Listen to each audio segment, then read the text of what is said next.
Hello guys, আজ ছিল মেয়েদের স্কুলে সরস্বতী পুজোর খাওয়া দাওয়া। তাই আমি আর মেয়ে রেডি হয়ে চলে গেলাম স্কুলে যাওয়ার জন্য। রেডি হয়ে গেছি, চলে এলাম স্কুলেতে।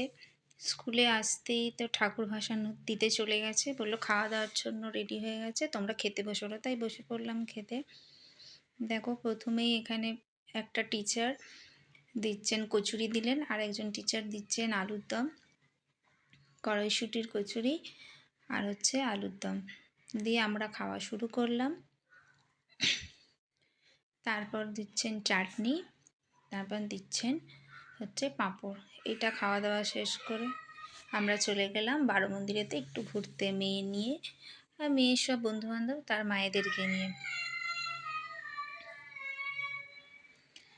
চলে গেলাম ওখানে ঘুরতে। ওখানে গিয়ে মেয়ে কিছু তার বন্ধুদের সঙ্গে ছবি তুললো, আমিও কিছু ছবি তুললাম। ভালো লাগলে তোমরা অবশ্যই সাবস্ক্রাইব করবে।